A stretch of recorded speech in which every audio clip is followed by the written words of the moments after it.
All right, we are now live. Awesome.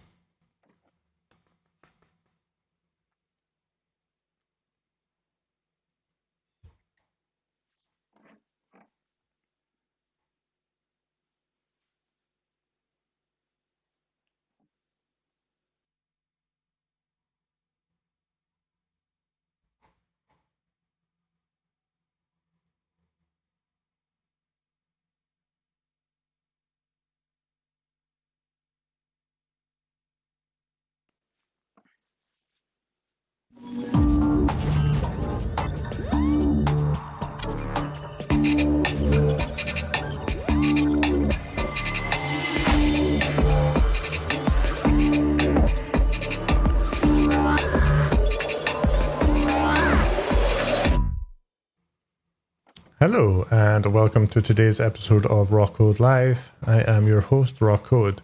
Today, we are going to be taking a look at Dagger. It's a new programmable deployment system. That's a little bit vague, but we're going to dive into that in just a moment. First, we've got a little bit of housekeeping. If you are not subscribed to the YouTube channel, just now would be a great time to do that. Click the bell and you will get alerts for all new episodes of Rawkode Live.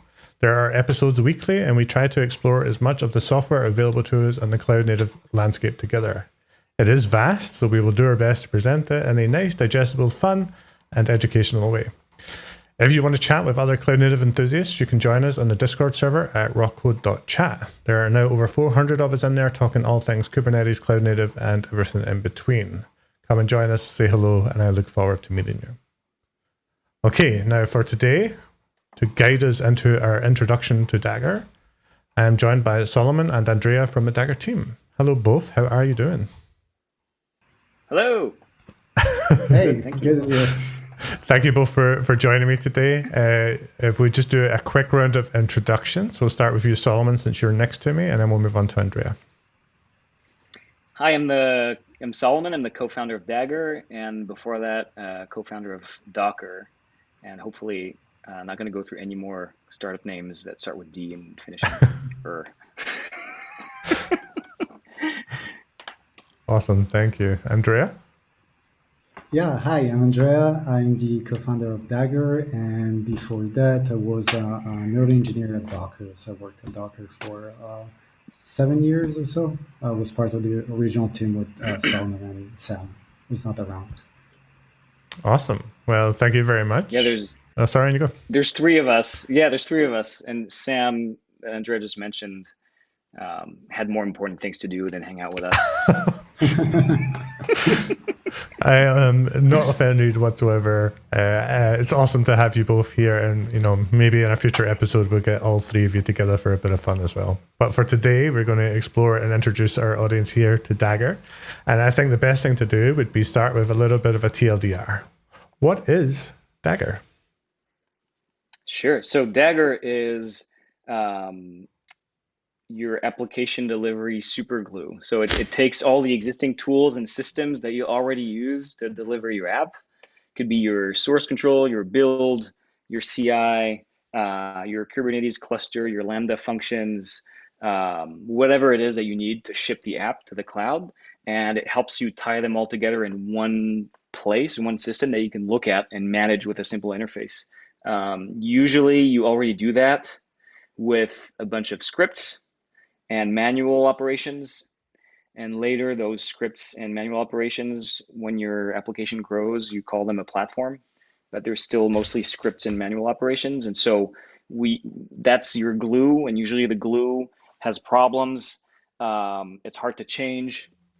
You forget how it works because the person who wrote it left. And so it slows you down. And so we replace that unreliable glue with a better glue.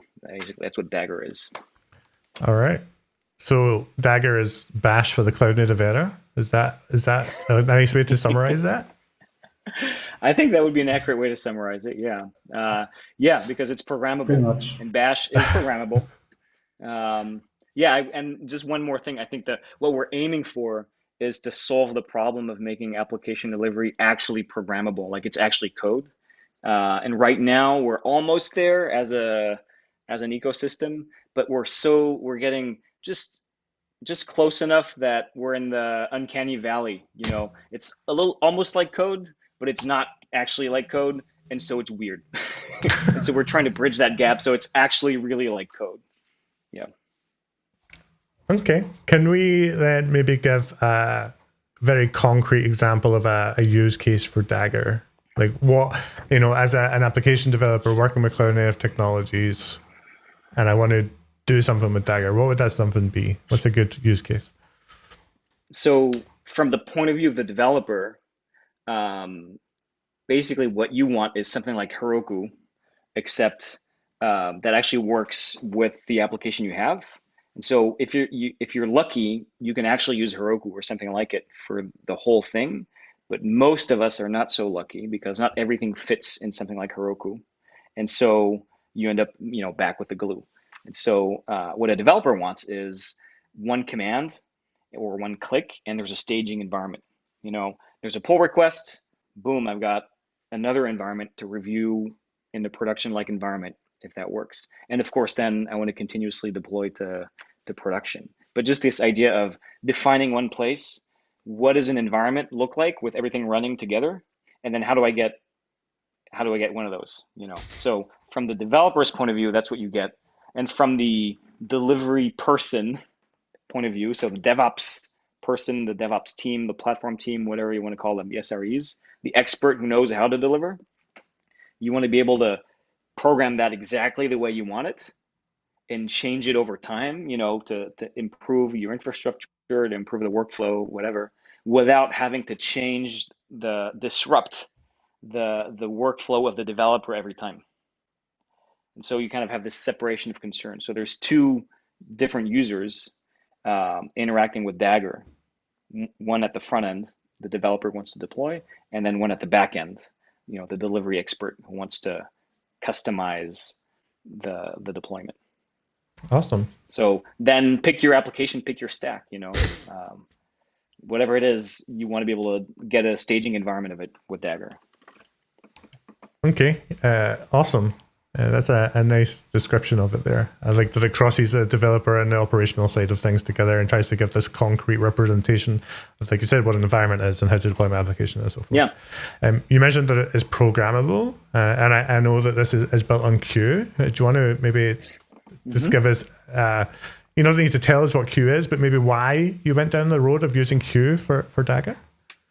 Sure. So Dagger is built on two really important components, both of which are open source. One is CUE, and it's a programming language. So when you program your delivery environment, it's not like Bash. It's not Bash scripts. Instead of Bash scripts, you write CUE.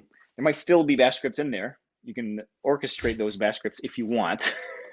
But CUE is a declarative language that lets you declaratively describe what the nodes of your delivery graph are and how they're connected. And the key insight is that delivery is a graph. And so CUE is a language that works very well to describe a graph and how the pieces of a graph are connected. So anyway, we can go into more detail later, but the other piece is BuildKit. And that's the part that actually runs the operations in the graph. Because with CUE, you can describe what you want to deploy. You can even describe how, but at some point, something needs to actually happen to deploy, and CUE won't do that. You need an engine to interpret that description and actually do it. And that's where BuildKit comes in. And BuildKit, it comes out of Docker, and it basically lets you orchestrate really powerful pipelines of operations with running in containers. And plugging in inputs and outputs from those operations, you get built-in caching. It's very, very powerful. So CUE plus BuildKit, that's the tech foundation of Dagger. Well, I'm a huge fan of CUE, and I love seeing it in the wild. So this is really exciting for me. And I haven't actually, until Dagger, I've never heard of anyone using BuildKit's kind of DAG environment or programmability or whatever you want to call it, and an application that would be a bunch of tasks to run. It's normally just building a container image, but you kind of just made it a bit more generic, I guess, and it seems to be working really well. So I think Yeah, Sorry, yeah. you go. That's a testament to how good the BuildKit developers are. They basically their job was, hey, can you just make Docker build less terrible? And they just built like just something that there was so much more than that. So we're just taking advantage of it the way we think it should. And I guess that explains the name Dagger. It's a dag. Is it that exactly. simple? It is. Yes. Awesome. All right. Well, I invited you on here to get hands-on with Dagger, not to talk about it too much, but thank you for using a little bit of time there to share that. I hope our audience appreciates that and now has a little bit of a clue of what we're going to be diving into today. So I am going to pop my screen share up. What we have here is the Dagger documentation, which you have kindly tweeted out in the last 24 hours that you're very worried about someone going through this. So it's going to be a lot of fun as we work our way. So just because we've seen other people go through it, we know what happens. So all right. Now, Dagger is alpha, is very much in the testing experimentation phase. I'm not sure how you want to describe that, but if people do want to get access to this after watching this video, what is the procedure there? Can they reach out? Is it open alpha? Yeah, or is it... Absolutely. Yeah, dagger.io. Just go there, click request access. There's a very short form, and then you're on the waiting list, and we're sending invites as fast as we can. GitHub, if you can hear us, we can only send 50 invitations per day. That's the bottleneck. So yes, that's the way to join. All right, awesome. Yeah, dagger.io for anyone that wants to request access after working or watching us go through today's demo. All right, I'm going to move on to step one, which I'm assuming is to install Dagger. I see that we have a brew tap here. And I'm going to get this running quickly. I made the horrible mistake last week, maybe 10 days ago, of installing macOS Monterey 12 and had to wipe my machine about 1 hour after it because nothing worked. So it's been fun the last week having to install every single tool in the world again. But hopefully Brew won't take too long with this. Well, as you know, I'm on an iPad, so I don't have any of those problems. I have all sorts of other problems. Yeah. We've already discovered a few of those with the streaming software so far. That's been a whole lot of fun. So if you can see Solomon's lips moving and no words coming out of his mouth, it's because he touched his iPad. All right, let's assume that is going to pull down just now. Let's pull in a binary release. Yeah, there we go. All right. Oh, my computer's struggling. There we go. Curl bash is also an option for anyone who's on Linux. And then you can also pull down the release. All pretty standard stuff so far. That's it. Expander. So let's go on to our basic usage here. So I have Dagger on my machine.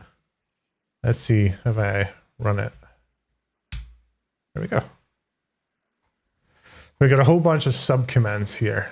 Is there anything interesting that you want to point out before we work through the tutorial that we have?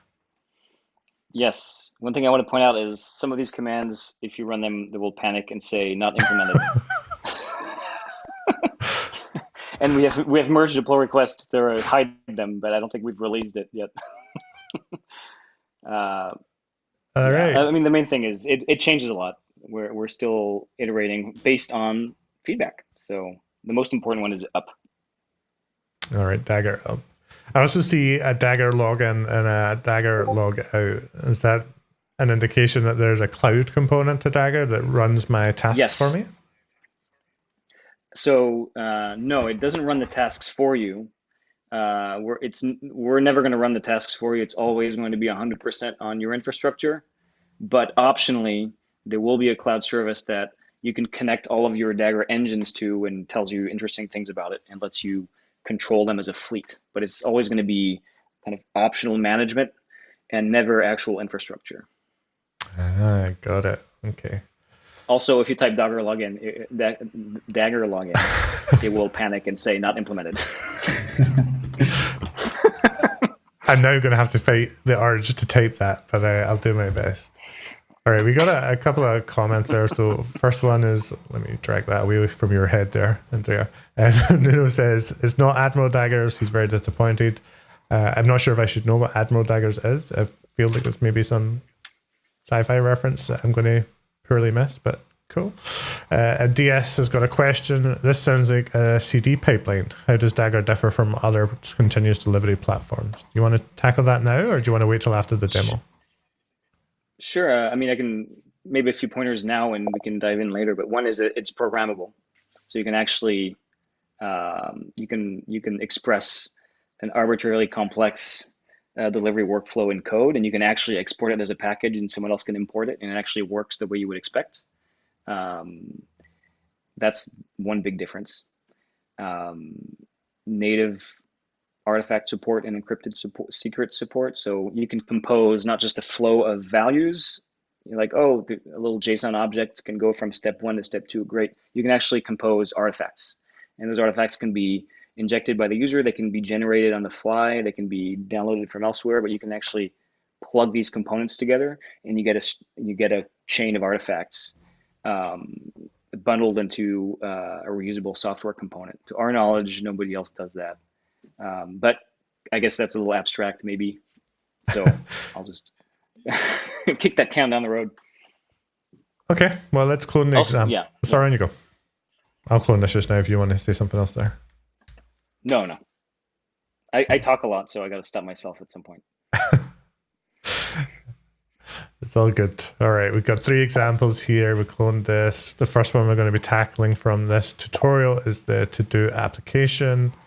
Let's just take a look at it. I've always been really bad at reading docs. I always just want to run the thing. So I'm going to pop open VS Code and we'll see what we've got in this directory. Oh, come on, computer. Getting there. I'm not sure why it's struggling today. Right. Okay, this is a node application, I'm assuming, by this package.json. If my computer catches up, we'll see it. It is, all right, it's a React to-do application. I think I've seen 1,000 of these in my lifetime. Oh, beach ball, that's not good. No, okay, we're cool. We've got a Docker file, which is, I'm playing catch up with my computer today. Maybe I should get an iPad. So that's a intentionally very simple and almost boring React app that you could substitute with your own if you want. Yeah, so this is just a Dagger. This is just showing how to use Dagger, I guess, to build a node application container image. Does it do anything else? Like, so we actually well, you'll see, but yeah. Yes, it does more. You can just tell me to shut up and read the docs. That's perfectly acceptable answer here. All right, Docker file looks pretty standard, right? There's nothing, nothing special in that Docker file. I don't think we even wrote that Docker file. I think it's the standard one from the example, right? I'm not sure actually. Okay, and we have. I don't remember. And yeah, we have just a Docker file.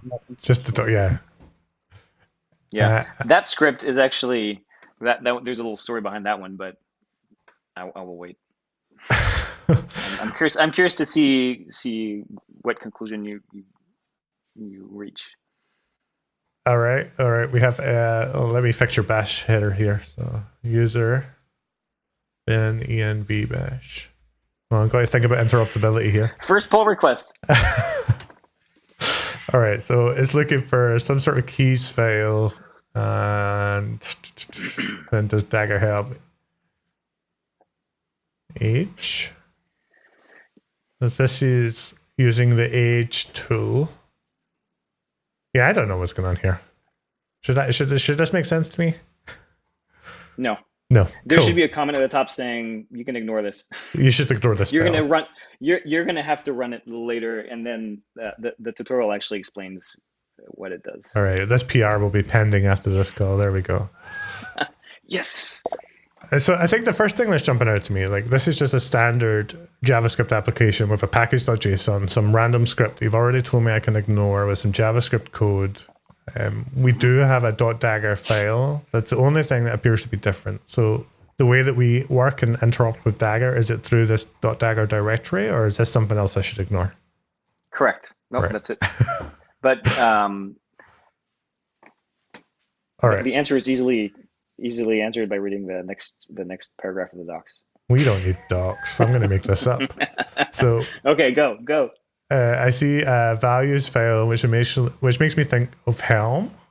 And then we've got some CUE files. I can see there's a yarn package, an S3 package. Okay. I know what this is. So this is a Dagger. What would you call it? Would it be a Dagger manifest, a Dagger package? Is it just do you have a name for it? It's a plan. Dagger plan.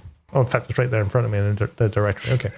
This is a Dagger plan that builds a container image, pushes it to ECR, and then it does a yarn publish, I guess, uploads it to S3, and I get a static website. Is that close? No, actually, it does less than that. It deploys a mini staging environment of your React application, just the front end, on a shared S3 bucket. And the ECR thing is actually an implementation detail of, if you go to the names file, so the names file, that's a custom logic written by the delivery expert to run, the funny name generator from Docker, the container names. Mm-hmm. So it actually runs a Docker image with that name generator inside it, and that spits out dynamically a cute name, and then it injects that in the configuration. And it does that so that everyone doing the tutorial can deploy the same S3 bucket, which is ours, and everyone has a separate little directory in that S3 bucket. So it's sort of like a poor man's multi-tenancy, so that you can deploy something right now, basically on our S3 credentials. So you can actually deploy something without having to fiddle around with infrastructure. All right. I got yelled at from the audience because I didn't drag my terminal up so they could see the last line. So I have now fixed that. Apologies all. And I should know better. I do that every single day. Okay, so we've got funny names. We've got a Dagger plan. I could continue to ignore the docs and be entirely useless and just run a Dagger up and see what happens. Dagger up. Yes, run Dagger up. All right, so it's telling me that it tries to load some identity from this Dagger keys file, the script that you told me to ignore. So, okay. Exactly, so you should run it. Should run it, but ignore it. Ignore the contents, but just run it. Run it without reading it. It sounds like a really bad idea, but okay. Yeah, let me explain. What you're doing. So, by the way, the docs explain this. So, so here's our thinking. Oh, we should do a tutorial where you can do something really easy, really quickly from just right away. But how do we do that? How do we get you to deploy something without telling you, oh, first go to your Amazon account and get some credentials and inject them? So what we did is we pre-configured an environment with our own S3 credentials, properly locked down, so you can't just do stupid things. You can only upload to that one S3 bucket, and then we preloaded it in the environment, in the Dagger environment. So when you run Dagger up, some of the input values are pre-configured by us. And that's actually a really useful collaboration pattern where your infrastructure team can pre-configure things for you. And then by running Dagger up, you finish deployment. And so you get this kind of Heroku-like experience where you don't have to know all the credentials. The problem is, usually you do this in a small team or in a team where everyone knows each other, and someone decides, okay, this person has access to the credentials and this other person, and no one else does. In this case, it's kind of a weird special case. We want the whole world to be able to deploy to our S3 bucket, and that's actually not supported by Dagger, maybe for obvious reasons. So, because Dagger, it will not allow us to not encrypt the S3 credentials. You know what I mean? So basically, our workaround is to give the whole world access to this particular private key that is used only for encrypting these S3 credentials. And so the script basically adds to your keychain this special key that will give you access to the tutorial credentials. So basically, it's a script to hack the tutorial environment. Okay, so you have a public S3 bucket. We should rename it hack tutorial.sh to be more. Then everyone would run it for sure. Exactly. All right, so there's an S3 bucket that you've provisioned. You're distributing the private key, which gives us access to the encrypted secret for Dagger to be able to upload my application to it. Okay. Right. Let's try Dagger up again. And I should really have Docker running, shouldn't I? Yes. You can also have a BuildKit daemon. You only just need BuildKit. So if you have a non-Docker BuildKit setup, that sometimes happens, we support that too. You just need BuildKit. Oh, right. Okay. Well, we'll just give Docker a few seconds to start up, and I will use that opportunity to read the documentation now. So look at that. The next line, import the tutorial. All right. Okay. So we've done this now. Actually, yeah. Yeah. It's basically exactly what I said, but in written form. Well, it's nicer to hear it from you than it is to read it from the documentation, so I'll take it. I already mentioned I like talking, so not a problem. And then next command is Dagger up. Assuming I've started Docker, that is on the way. And I think we kind of covered what we expect to happen here. So we also have access to a Dagger list, which is going to, I guess, list all of our plans or environments as it says here. Yeah. So everything happens in an environment, and Dagger lists your environments, and then each environment has a plan, which is like the source code of the environment. It defines what it should do. All right. Awesome. And then we got input list. Okay, I want to be able to run these Dagger commands, so I am not going to jump ahead here. What we'll do is we'll try our Dagger up again. And it's working. There we go. The first time it's going to be a little bit slow because it's starting up BuildKit. So it's going to take like 15 seconds or so, but it should be fast next time. Yeah, so BuildKit runs as its own container on the Docker system, doesn't it? And then, yeah, okay. Yep. That's how we get all of that funky cache and stuff that you mentioned about earlier.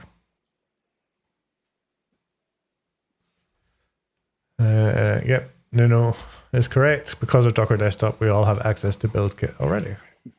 Very convenient. Correct. Also, any modern CI system has some sort of way to run containers, so we can piggyback on that too. So you can embed Dagger in, your GitLab or GitHub Actions setup, no problem, which is very useful. Okay, so let's see what it's doing here. Scroll up. So it generated our funny name. So does that mean it pulled down that container image from ECR and actually got it to spit out a name? We got Correct. Something to do with source computing and completed. I don't really know that yet. We got our app source doing the same thing. Should I know what that is, or do we skip past that? No, you don't need. Well, as the developer who just wants to deploy your thing, you don't need to know what's going on. All right. Okay. So this now looks like this is doing our container image build based on our Docker file, perhaps. Yep. Nods there. So we just have to wait now for a yarn install. Those are notoriously quick, right? Sorry, I don't know if the sarcasm came across there, but it was. Yes, it did. We know exactly what you're talking about. Yeah, the amount of times I've sat watching npm installs or yarn And installs.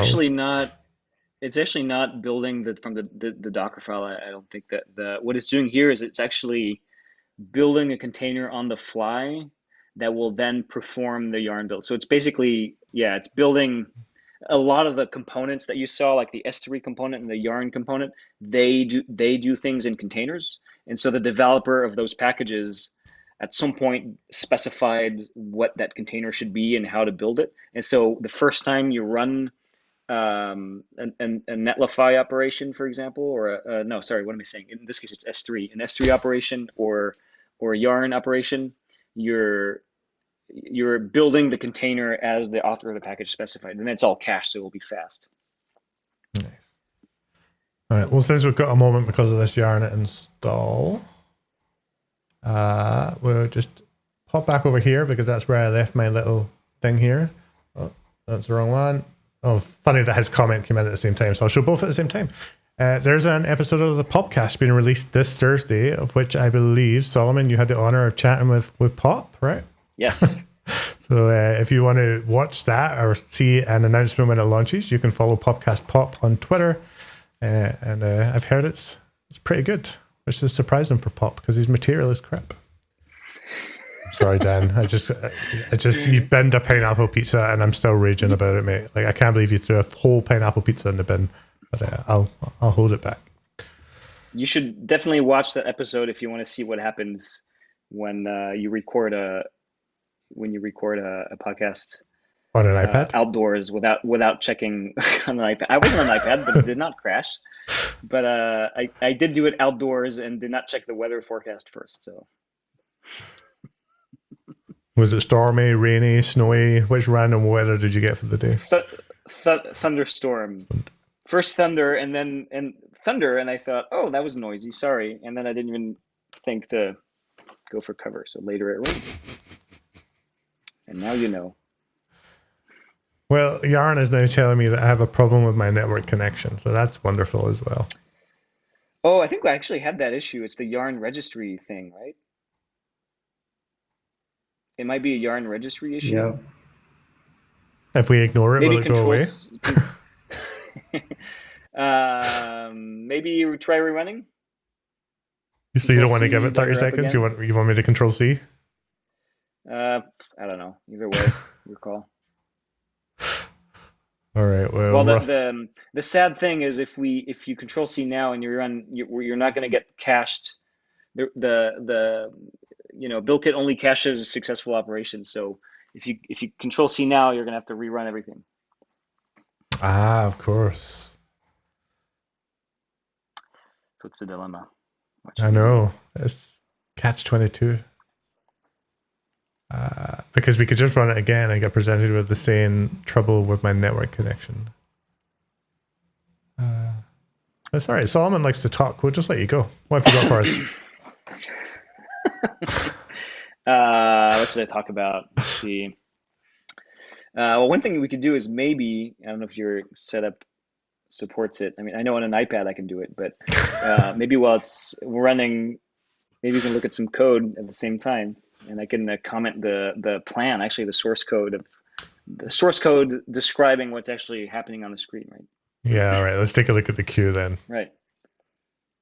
So if you look at main.q, I'll show you the line that's currently having trouble. We can do a little virtual troubleshooting. So I think that's the one. So it's yarn.package. So we're basically here declaratively saying there's a yarn package here. One of the nodes in our graph is a yarn package. And so let's wire up that yarn package with the correct inputs and outputs.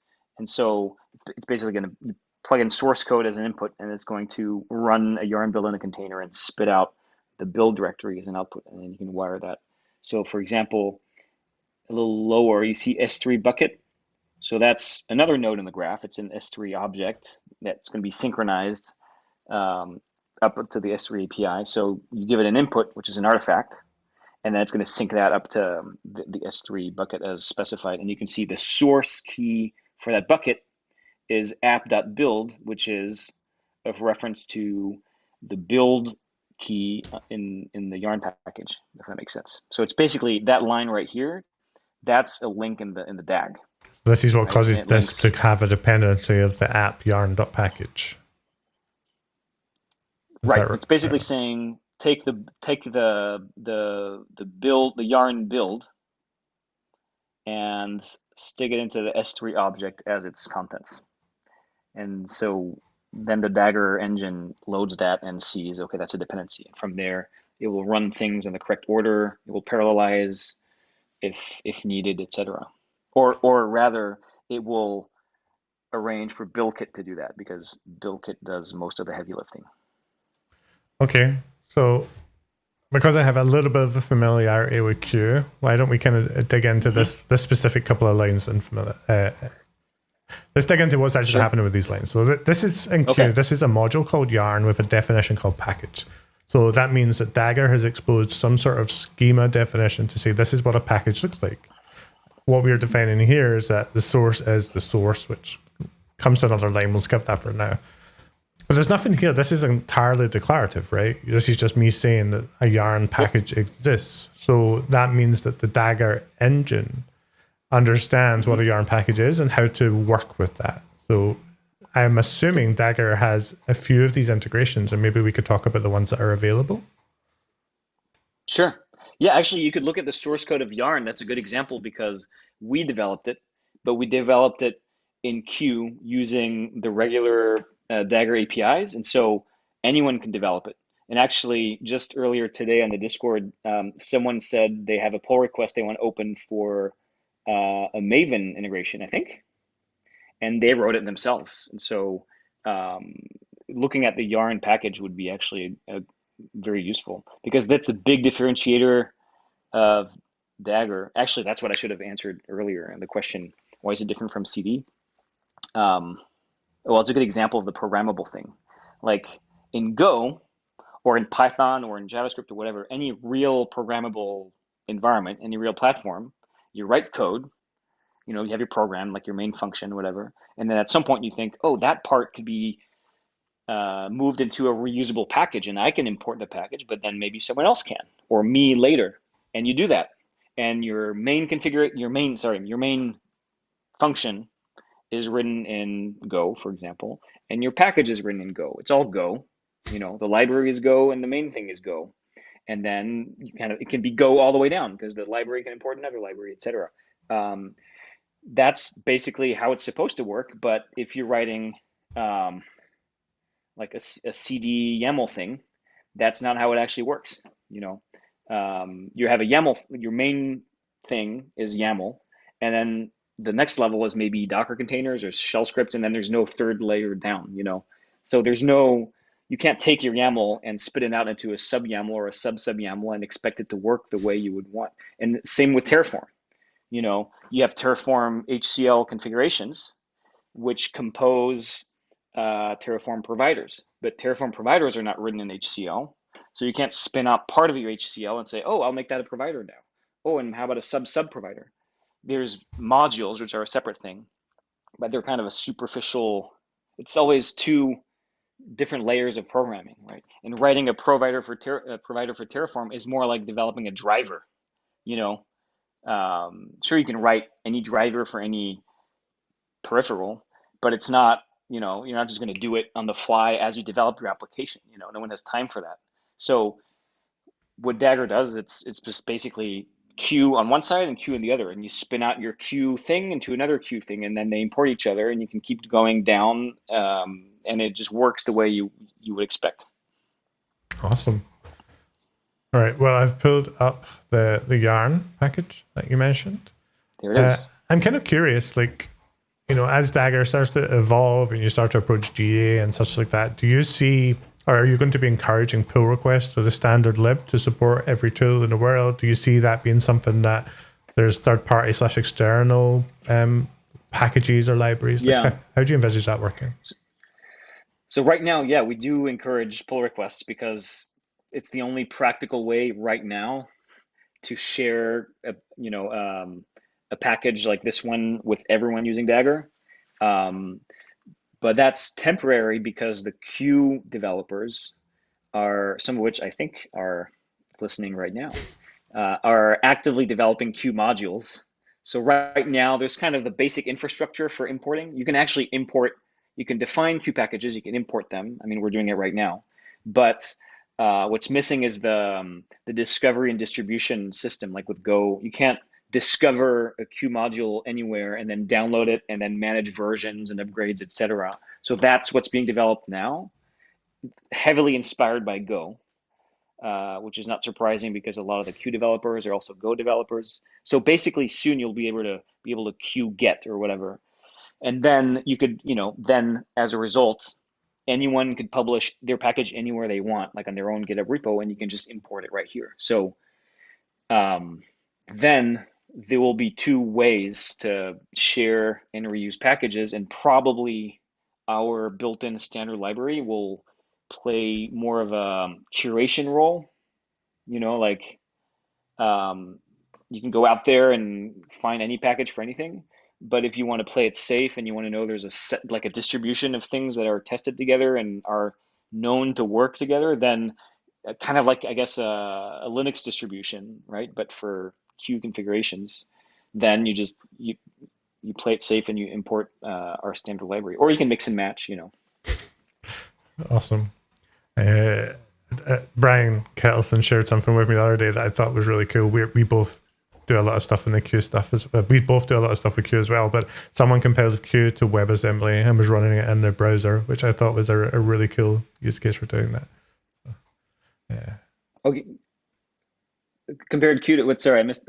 Someone compiled CUE using TinyGo as a WebAssembly and was using the CUE API inside the browser, which I thought was a really cool application of it as well. Yeah, it was really nice. Yeah, that is cool. Yeah, there is also an interactive CUE playground that actually runs in WebAssembly. I think it's on the official CUE website. It works really well. Oh, nice. I've actually used that, and I never thought about how it worked before. But now that you mention it, of course, it's using WebAssembly. Okay, so are we feeling confident? Do we want to look at my terminal? I mean, I can't speak for the Yarn registry, but sure, I believe in them. It worked. Oh, There we go. We talk enough and we come back and magic things happen. So let's try and work out what actually happened here. So that's my life philosophy.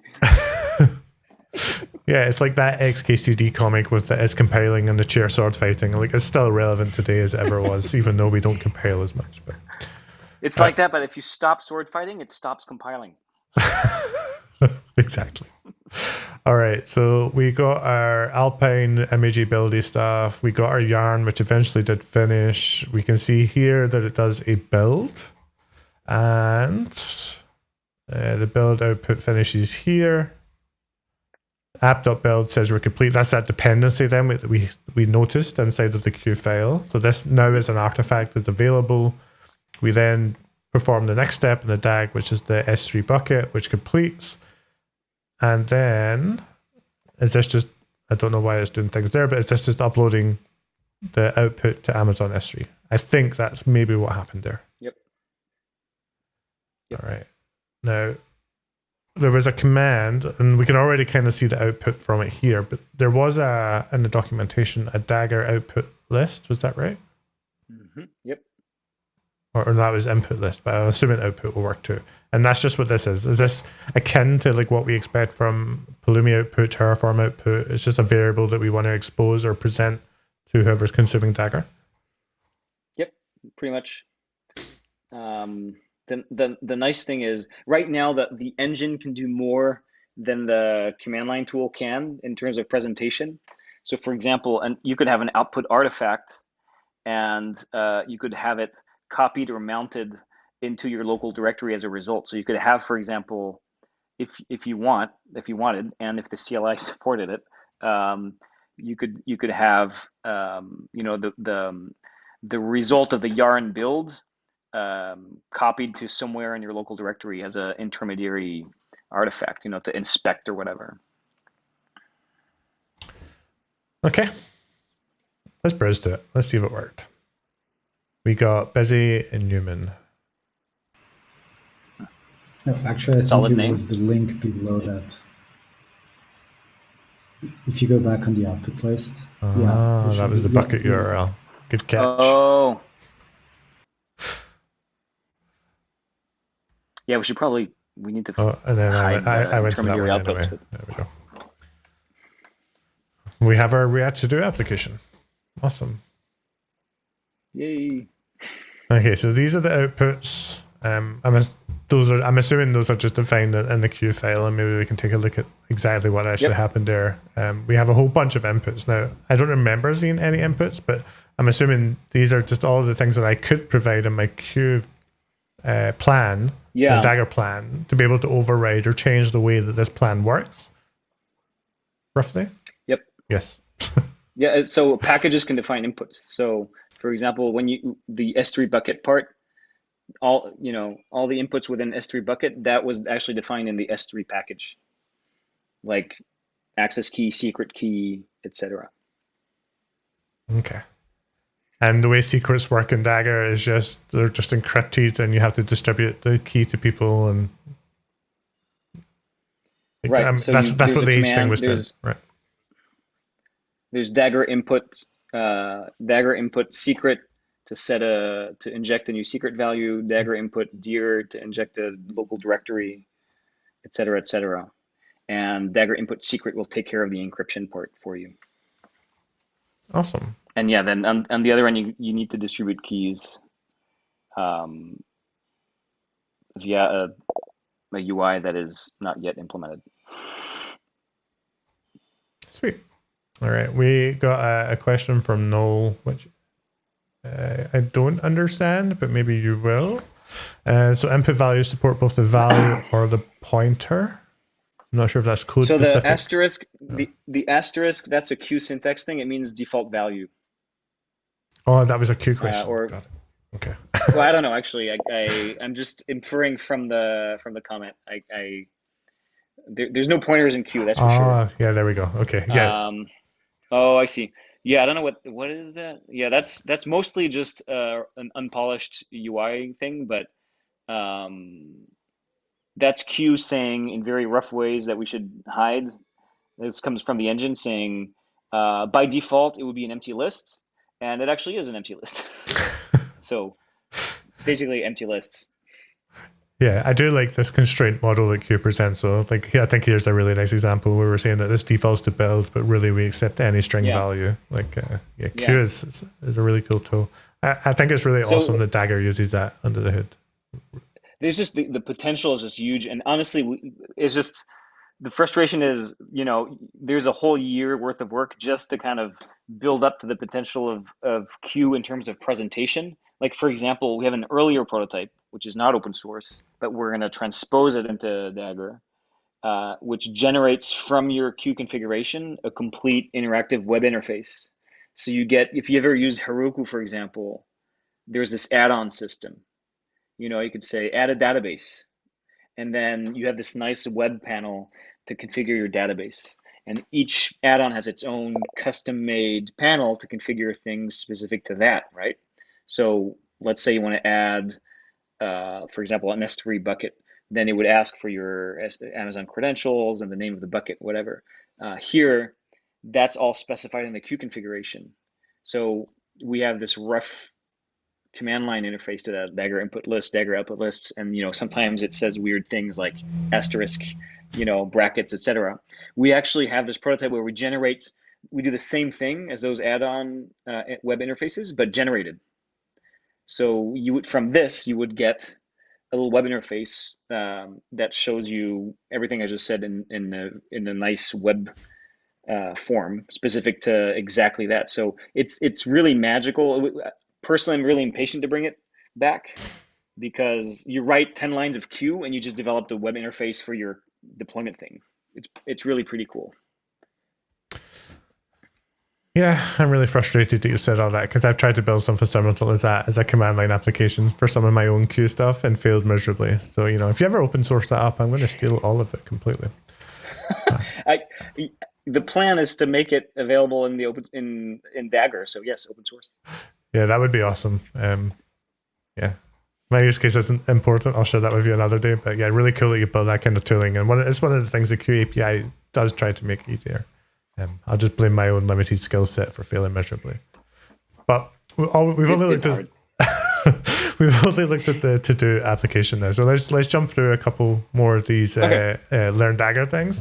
If anyone watching does have any questions, please feel free to drop them in the comments section. We will do our best to answer them. I will proxy the question for you, but we will get some really awesome answers here. Okay, so we did some basic usage. To-do application, we did a Yarn build, we uploaded it to S3, we were able to browse to it. Already, very, very cool system. So Dagger 102 is where we dive into what an environment is. So can we think of this as just Lumi stacks, Terraform, wherever they call them? I can't remember these days. Like an environment being staging, production. Yep. Yeah, okay. That's what it is, yep. All right, so I should probably be reading this with a bit more vigilance, but I'm going to keep going and going and going.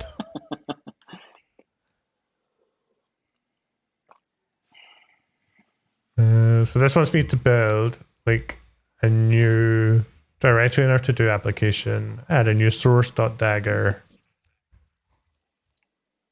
Or is this building out the same thing that we kind of just already ran, but in a different way? It's so what we ran is one environment called S3 that was preloaded, and we're going to create a second environment called multi-bucket that deploys to S3 and Netlify. Ah. Or I guess, yep. Yeah, okay. Exactly. So it's guiding you through writing those. There's like 3 little CUE files to write. Okay. So the first thing I wanted me to do was create multi-bucket. Did I have the CD into that before I run my CUE mod? I don't think I see. Yeah, no.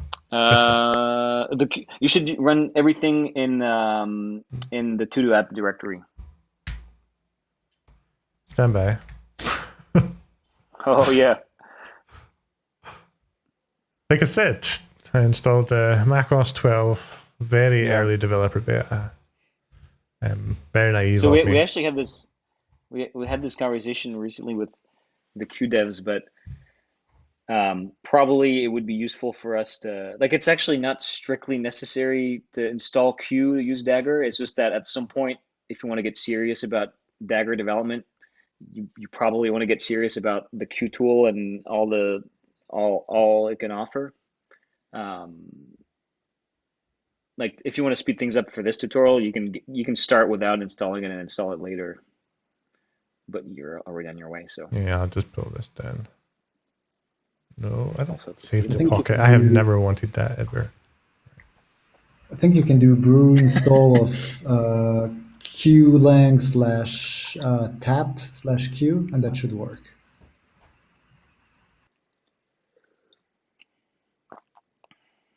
No pressure. That worked. Awesome. All right, so where are the comments, by the way?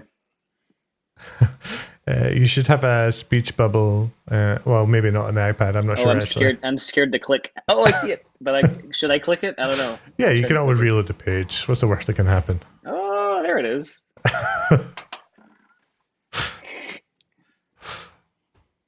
All right, come on, CUE. We want to build a multi-bucket thing here. All right. So we're running QMod in it, which just sets up some really simple directory structures for the CUE module system. We're going to pop back over here. We're going to go close some beach ball in. There we go. We created that. So now we're creating our first CUE file. So this is just source.q. And I'll just do this. Did you see the comment about the last line of your terminal being hidden? It's probably 30 minutes ago, but I did. I dragged it up. We're all good. Okay. Yeah, I do that every week because I have a window manager. Like I come from Linux and i3 is my main working machine, but for streaming, I really do need to use a Mac, and I'd like things just to be full screen all the time.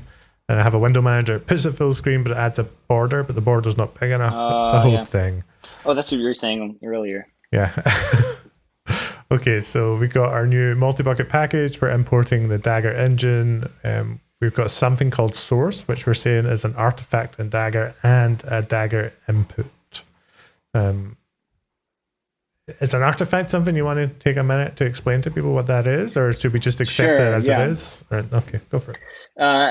It can't hurt to explain it. I mean, that's one area we need to explain better in the docs. Yeah, basically, one reason regular CI/CD systems haven't solved this problem is many of them don't have composition, but when they do, you compose YAML values or JSON values. And so you can only compose things that fit in JSON. That includes the URL of a source directory to download maybe, but it doesn't include the actual directory. And so that means any composition of anything that involves artifacts needs to have first-class support of artifacts right there in the code being composed. So it's not enough to say, oh, that input is a URL of a thing to download, because if you say that, then you're hard coding the concept that you need a third party now to which the thing will be uploaded and then downloaded. So you're not really covering the full picture. So here, what we're we're doing is the engine actually supports any value in your tree actually being an artifact or representing an artifact. But the way we do that is it's not actually the data of the artifact. It's the specification of how to produce the artifact on the fly. And so, for example, if the actual artifact is, in this case, we're basically only specifying here, SRC will be something that can produce an artifact on the fly. And we're simplifying that to an artifact. So it's really a just-in-time artifact. And so what you do then is, as a user, you're going to specify what that is. And so you could say, oh, I want SRC to be the contents of my local directory over here. Or you can say, actually, I want SRC to be that branch of that remote Git repository. Or you could say, I want it to be that tag at that remote registry. And so then we fill it in and we generate that dynamically using BuildKit. So as long as BuildKit support, it can be expressed as a BuildKit pipeline. You can make an artifact. And because BuildKit can do a lot of things, you can cover almost any possible use case by composing these artifacts. So it's honestly, I have to find a better way to explain it. It's just insanely powerful. Yeah, it's what makes Dagger just very different. It sounds just so flexible. Like you can almost just do whatever you need, and the tool's kind of staying out of your way, but providing the constructs to do that. And I think that's really, really awesome. Okay, and it's composable. And composable, yeah. I mean, yeah. I'm curious what came first, right? Was it you obviously had an idea to build the product, and then you made the decision to adopt CUE. Now, did all of these amazing features come out of the fact that you chose CUE, or was the reason that you chose CUE was you'd already decided that composability and flexibility were something that you needed? Like, I think Andrea can answer that one better than anyone. I mean, How? The short version is Andrea basically built a version pre-CUE almost by himself, and it's a lot of work. I mean, is that a good summary? Yeah, we ended up like we were reinventing CUE. We had like our own made stuff, and then suddenly we did like for loops, and we ended up, and so we're just reinventing everything. And after a while, we saw CUE, and we're like, okay, like this is doing not exactly, it's doing way more than what we're like hacking together. So that's when we decided to just switch over to using CUE. Awesome. Right. I'm going to copy and paste the last couple of bits of CUE here, and then we're going to go through exactly what is happening. But we do have a few comments that have come in the last couple of minutes. So we've got one from Amit who's saying, thanks for the stream. Exactly what was needed today. Awesome. Glad we could help. Crazy Max is saying, hey. Hi, Amit. And then now we have a question from Moody. So would you say that Dagger is like GitHub Actions, but not tied to GitHub or any specific provider? I think it's a useful comparison. I guess it depends what you see as the primary role of GitHub Actions. It's hard to compare directly tools in this space because it's just kind of a mess of partially overlapping things. If you think of GitHub Actions as the place where you're going to define the glue between everything in your delivery, then yes. If you think of GitHub Actions as a really good CI that takes your GitHub world and makes it just really easy to automate, then they're very complementary. So yeah, I think if you took GitHub Actions and became very, very maximalist and say, I want to actually automate everything end to end, glue everything together with GitHub Actions, eventually you would run into the problem that A, it's not programmable, and B, it's just tied to GitHub. And even if there's a standalone runner, it's always going to be tied to GitHub. And so how do you integrate that into GitLab, Atlassian, non-GitHub everywhere world? It becomes kind of, there's a lot of friction. So yeah. You can use, like I would say, a huge portion of Dagger runs today are run inside GitHub Action. So they work very well together. Nice. Okay, I believe I've copied the appropriate steps for our multi-bucket demo here. So we got our source.CUE, which is just defining that we have some property called source, which is an artifact. We then have a yarn.q, which has something defined as an app, which is a yarn package with the dependency on our first source. And then we have our Netlify deployment, which defines something called a site, which is a Netlify site. And the contents of that are one of the output fields from our application, which is the build. So we can kind of see. By the way, there's a command called Dagger doc, which maybe you might want to use at some point if you're curious. I'm always curious. All right. Dagger doc. Multi-bucket. I'm just going to make this up now. No. Oh, well, I guess that actually could work, but currently it doesn't. Yeah, currently it's wired to the exact thing you import. It's got to be what you import. Ah, so right. alpha.dagger.io. Yeah. Got it. Okay. There's also a web version nice. in the docs. So it shows me the inputs that I can use and the different definitions. So Netlify has something called an account, which makes sense. We then got multiple sites we could deploy to that account. And we have the ability to pass in our account token via secrets and stuff like that. Yeah, that is a pretty handy command. Nice. I like that. Okay, so the documentation also requested that now I've copied something I don't want to copy, but we want to create the new environment.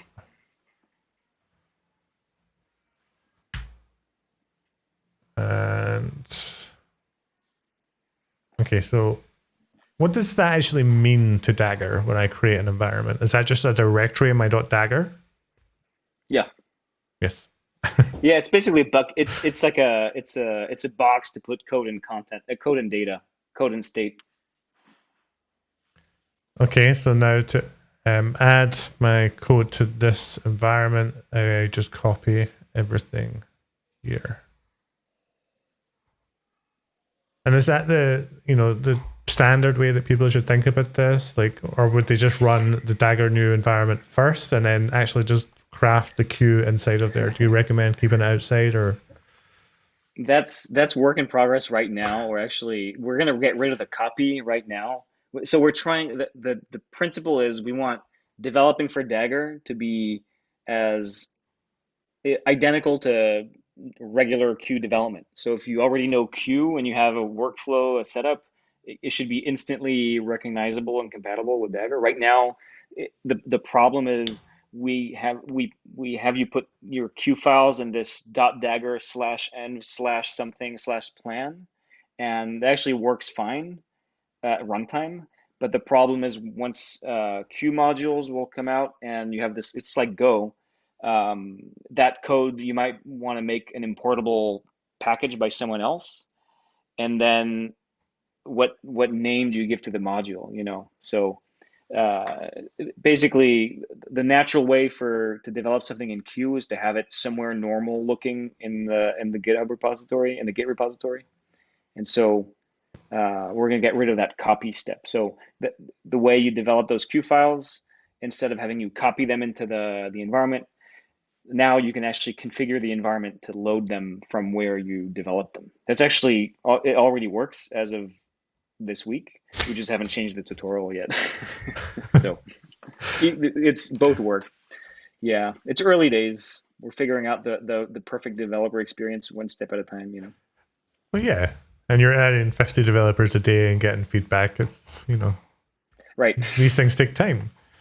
So we don't have any more documentation here, so we're going to go slightly off script. But I'm assuming, I'm trying to think about this now. Okay, I'm using this tool. I want to start deploying it. The Dagger up for me, I wouldn't expect to work right now. Now, it seems like the S3 package provider does ship with those credentials. We do have the key imported, but I would expect the Netlify one to potentially fail. Is that correct?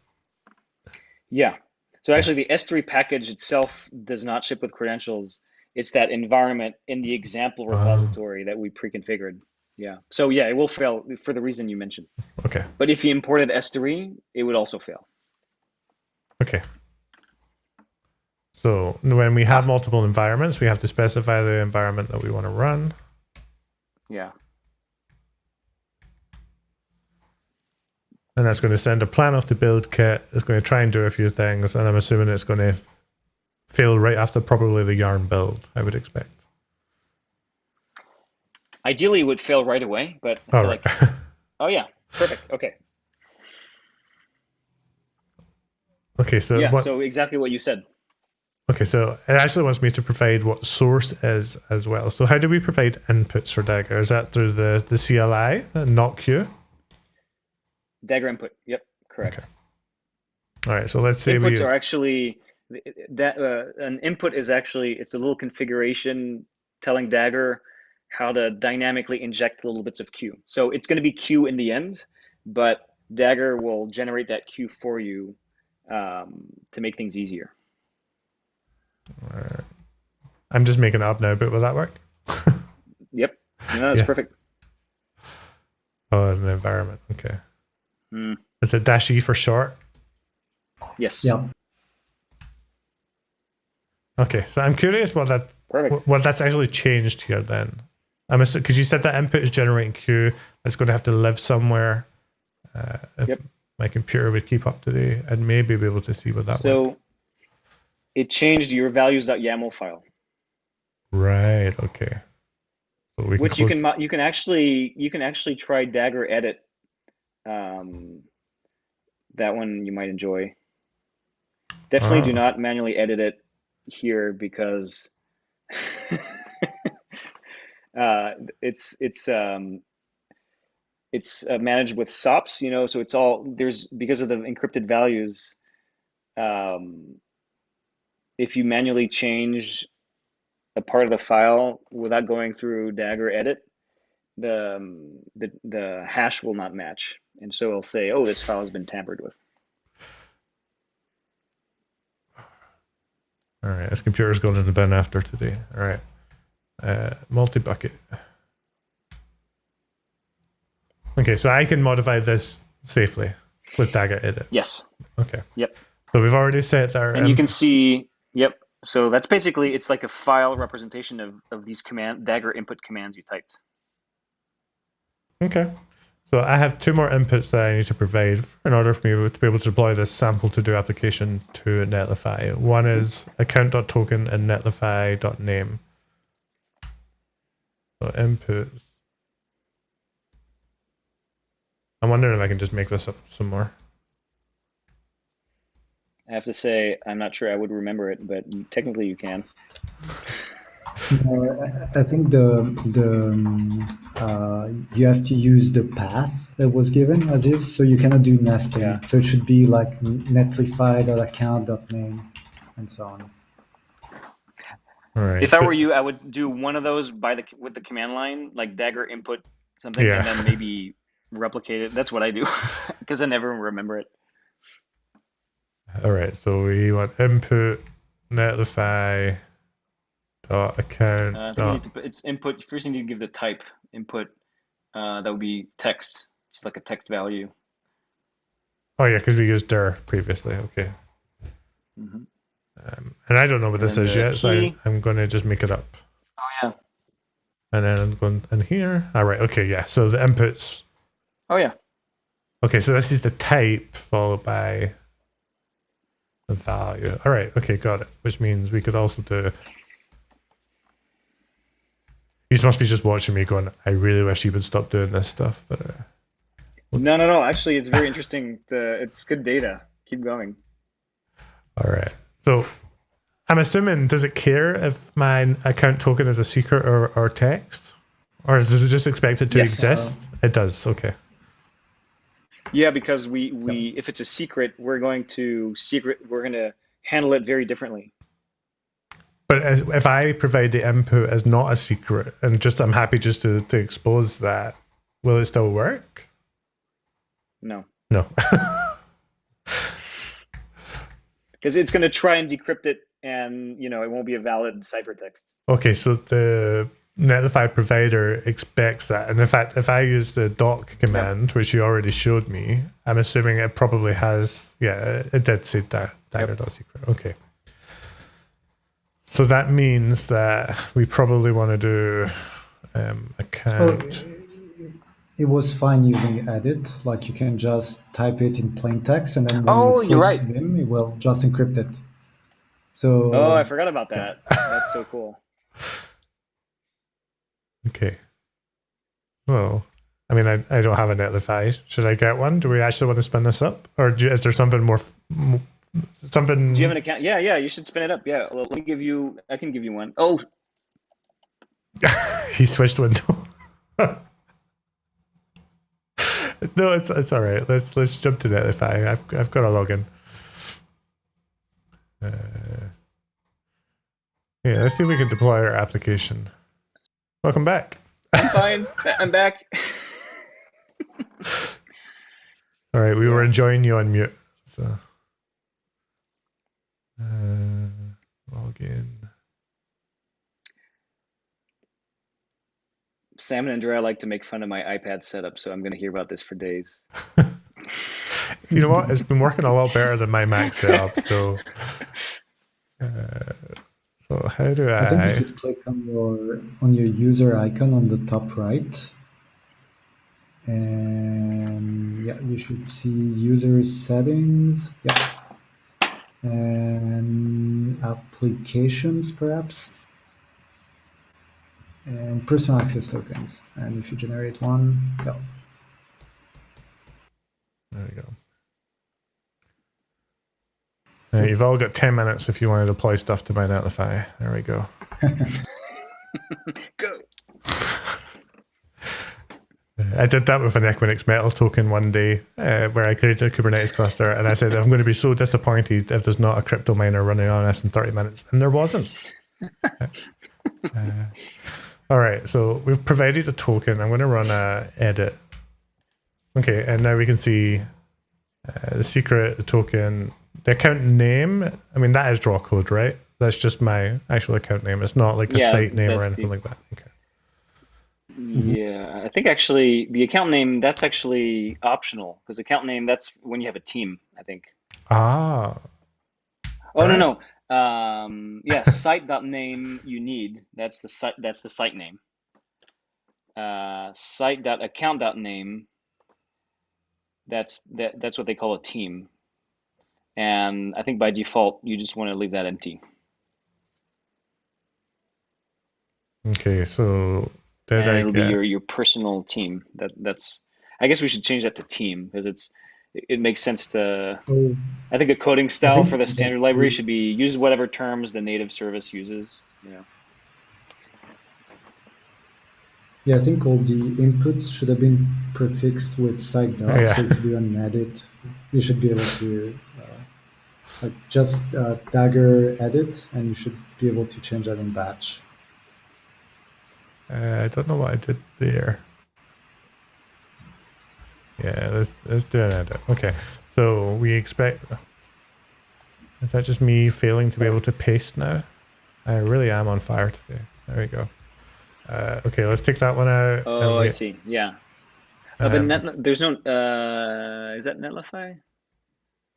Is it site.netlify? That's Yes. what the output said. I'm not. Yeah, I wanted site Netlify account token, the site Netlify name, Oh, okay. which I believe I've now set appropriately. And we're going to run a Dagger up, and we're going to see if we get this to do application deploy to Netlify.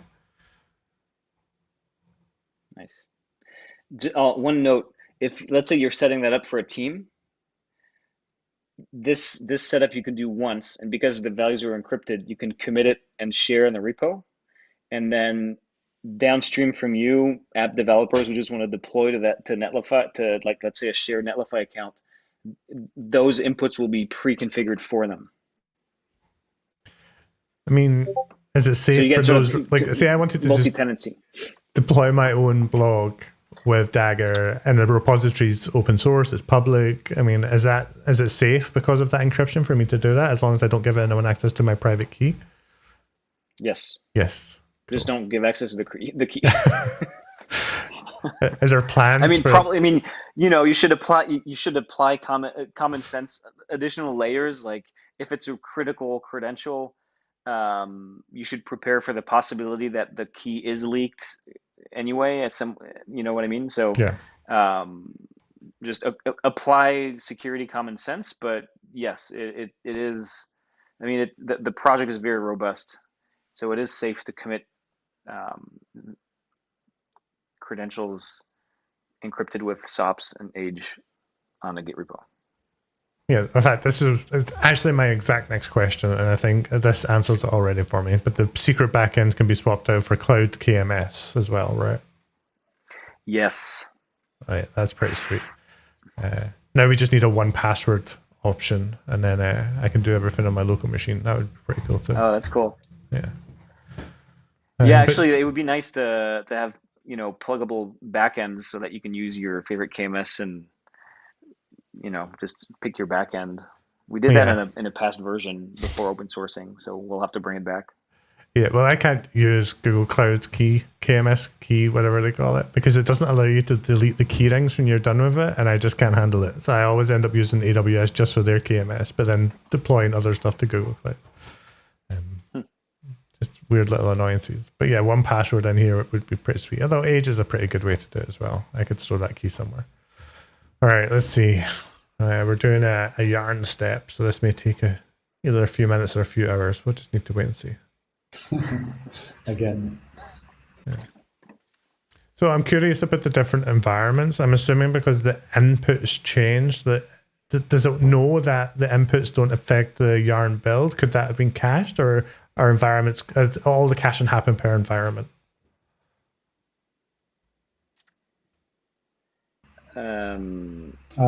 Should have been global, caching shared. but I'm assuming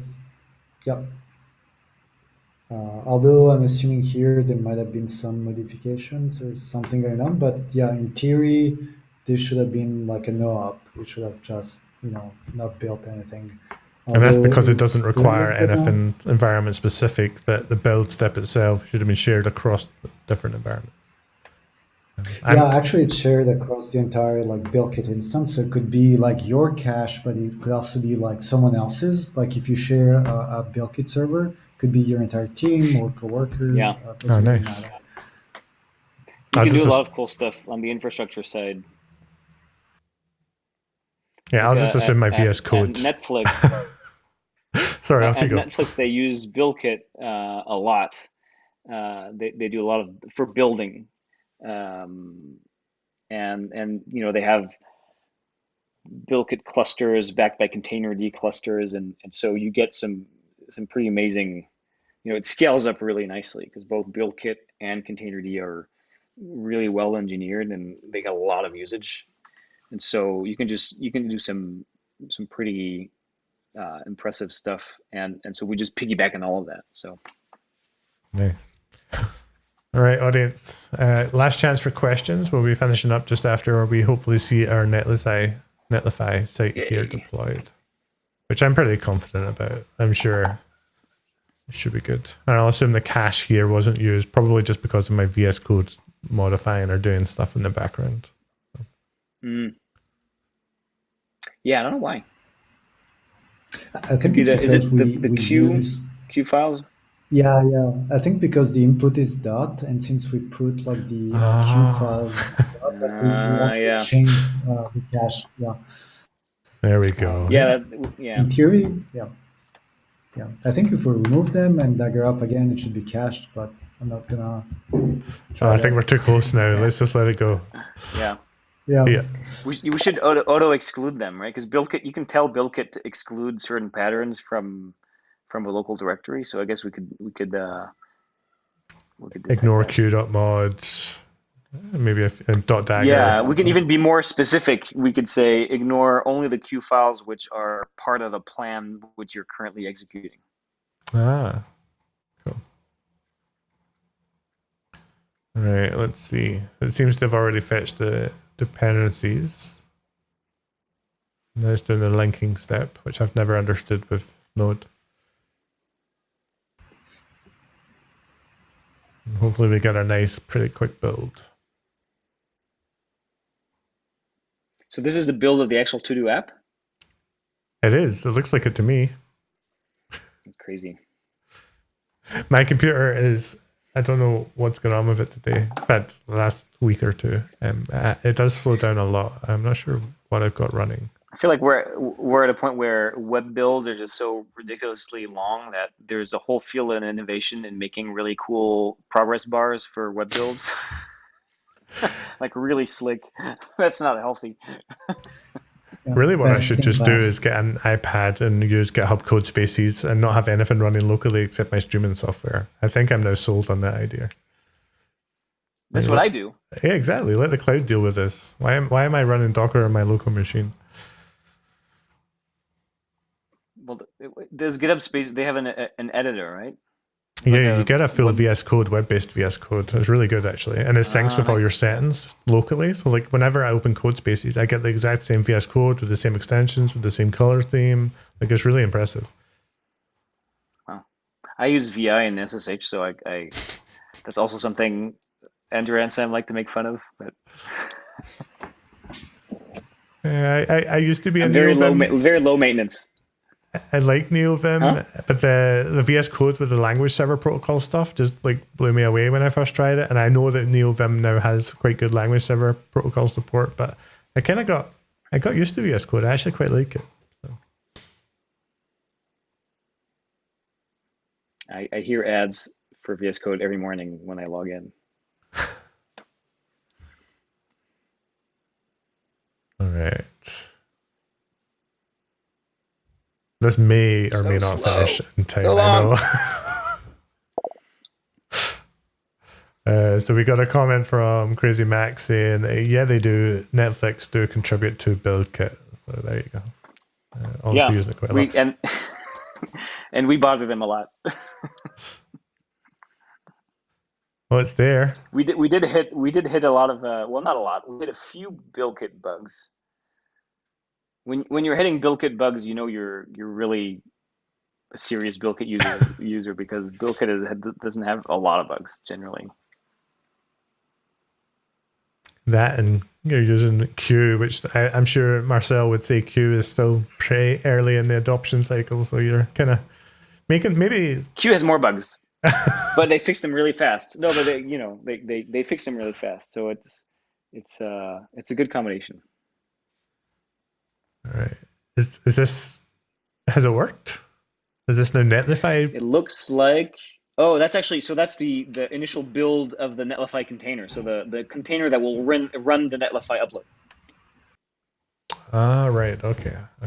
Because when you develop a package, like you decide actually, we may actually have to set a convention for that. Like official repositories in Linux distros, everything has to be built from scratch in a reproducible way.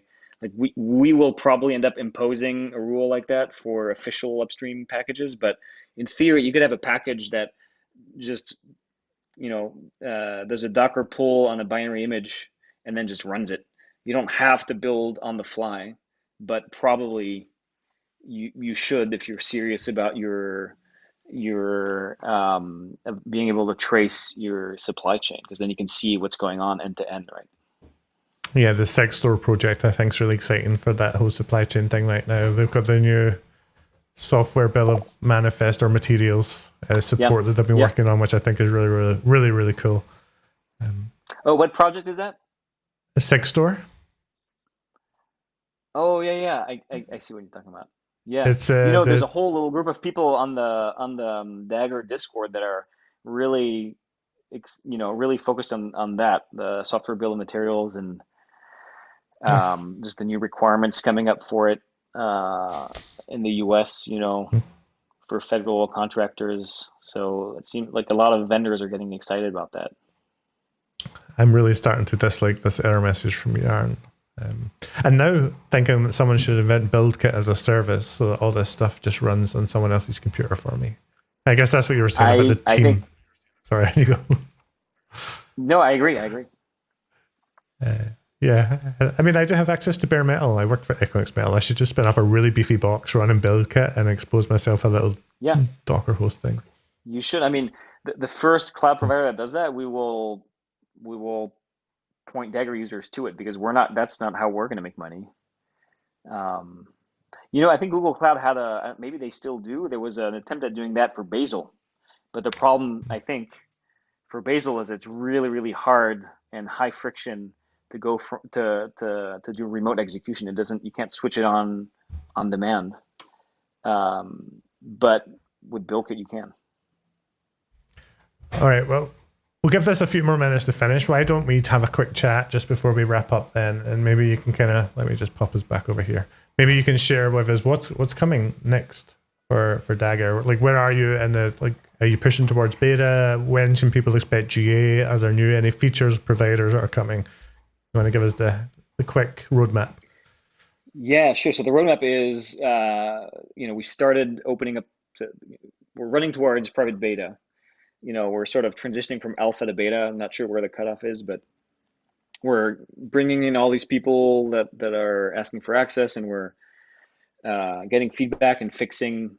So the goal is to have some sort of publicly available beta in the fall, I guess. Can't really launch in the summer anyway.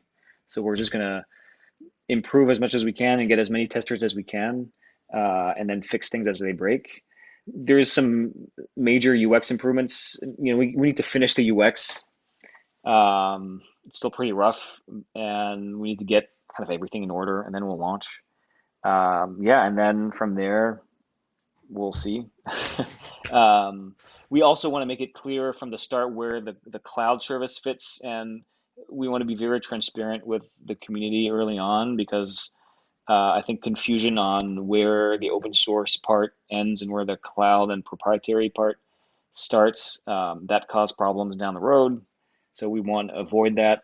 And I think everyone can agree, if you like the project, then you probably want the people building the project to make money in a healthy way so that the project doesn't die.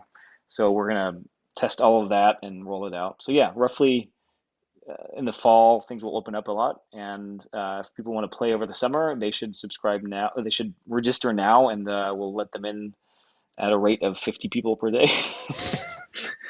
And again, GitHub, if you're listening. That's the roadmap. Awesome. Pretty simple. Well, I mean, I'm looking at this, and I don't think this is going to finish. So I think what's the problem now?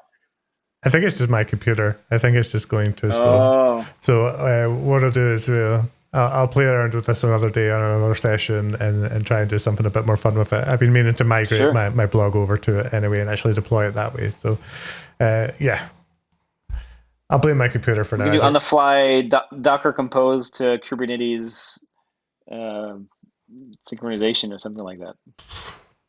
Yeah. And then go to Lambda. Can it deploy to Kubernetes yet? Does Dagger do? Yeah. You can deploy to Kubernetes and ECS in parallel, and you can have cross cloud deployments. You can have lots of cool stuff. All right. Well, clearly there's a lot more fun to be had playing with Dagger, so I'm sure this will not be the last stream where I'm messing around with it. But I want to thank you both for joining me today. It's been a bit of time. Just sharing your knowledge, your expertise, the history, all of that is really cool, and getting a look at how Dagger uses CUE and BuildKit was a whole lot of fun. For people watching, thanks for having us. A last reminder, the Solomon is on the podcast on Thursday. Check it out on Twitter. All right. Well, thanks again. Any last words before we set ways? Come check it out. Write code. Try and come and break it. Help us fix it. All right. Yeah. Check out Dagger. Thanks for your time. Dagger.io. Sign up. Have some fun. Again, thank you. Aspi Chilson. Have a great day. Bye.